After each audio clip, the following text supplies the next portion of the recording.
Chapter 15. "But how can we follow Mar?" Frank asked. "If only Dad's plane were here, we could do it quite easily."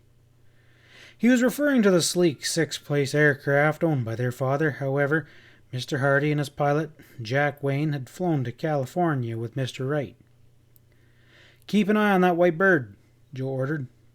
"I'll run into the administration building and telephone Agent Keith, and then I'll go to Manson's charter service and see if we can rent a plane."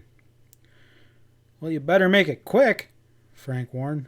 Joe rushed to the phone booth inside the administration building and dialed Keith's code number. It took only seconds to make the connection. "Agent Mallet speaking," crackled a deep, firm voice. "This is Joe Hardy. Is Agent Keith there?" "No, but he'll be back in a few minutes." "Can't wait," Frank declared. "Tell him my brother and I are trailing a man we're sure is Taffy Marr. We're here at Bayport Airfield. The suspect and another man are about to take off in a white single-engine plane. We'll try and follow him. I'll keep you posted." "Good work," Mallet said. "I'll try to get the registration number of their plane so we can trace its owner." "Right." Joe hung up quickly and went directly to one of the terminal counter. Behind it stood a plump, pleasant-faced man, and on the wall hung a sign which read, "Mason's Charter Service." "Well, if it isn't Joe Hardy," the man declared. "Hello, Mr. Mason. How you been keeping yourself? Haven't seen you around the airport lately." "We've been sleuthing," Joe answered with a wink. "I'd like to charter one of your planes right away." "Gosh, Joe, I'm sorry, but all my aircrafts are out on flights," Mason said apologetically. "Hadn't been a busy day in months." Suddenly Joe had an idea. How about Cole Weber? He rushed off and in a few moments found the lanky owner of an antique plane. "Nice to see you again," the pilot greeted him. "What's the rush?" "I'm looking for a ride." "Well, you've come to the right man. I'll be glad to fly you wherever you want to go," Weber told him. Joe drew the pilot aside and in a low voice briefly explained the situation to him. "Can your airplane keep up with a faster plane?" Frank rushed into the lobby. "Marr and his friend are getting ready to take off," he exclaimed. Followed by his brother and Weber, Joe ran to the window overlooking the field. They spotted the single, small-engine plane taxiing to an active runway for takeoff.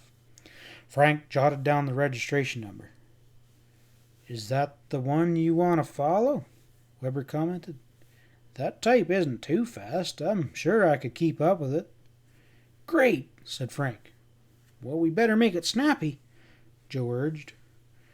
"Well, maybe not," Weber answered. "There'll be a long line of planes waiting for clearance for takeoff.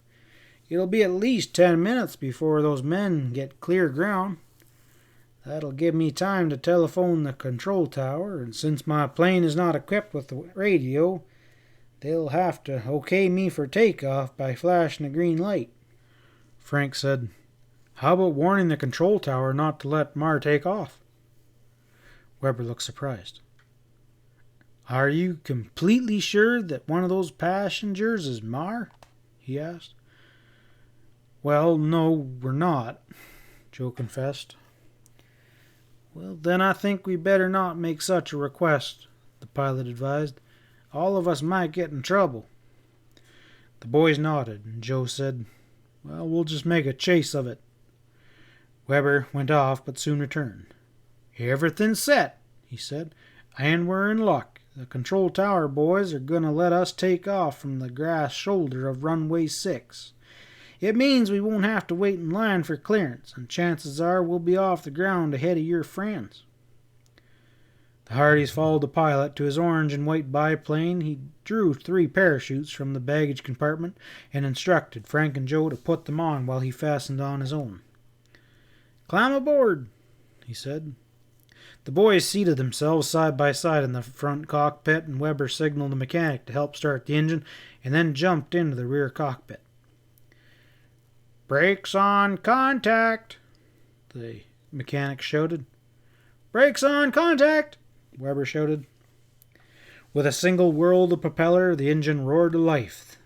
The boys were so thrilled by the chance to fly in an old biplane that for a moment they almost dismissed Taffy Marr from their minds. Weber began to slide his wood and fabric craft down the taxiway. Nearing the runway 6, he veered onto the grass shoulder which paralleled it. "You all set?" The boys heard him shout over the sound of the engine. "All set," Frank and Joe answered. Their pilot piloted the craft around and pointed its nose into the wind. Shortly, a bright disk of green light gleamed from the control tower. The engine emitted a loud, steady roar as Weber advanced the throttle, and the plane bounced across the grass surface and then cleared it. Frank looked down and spotted Marr's craft just taxiing into position for takeoff. After reaching a couple thousand feet, Weber circled the airport. He and the Hardys watched intently as the other plane sped down the runway and became airborne far below them. Weber maneuvered his craft a safe distance behind Weber's plane, which was now heading on a northeasterly course. "So far, so good," Frank exclaimed, noting that their quarry has not outdistanced them. The boys waved at Weber, who responded with a wide grin. Nearly half an hour had passed when they noticed a build-up of haze up ahead. It seemed to thicken as they drew nearer, and soon the antique craft was skirting an ocean of milky white mist which obscured the countryside below. "What a cloud!" Joe shouted. "And we'll head right into it on our present course," Frank observed. Weber signaled that he would try and fly above it. And by now, Weber's plane was also climbing. To the Hardys' dismay, their quarry vanished behind a screen of whiteness. Weber signaled that he was going to turn back.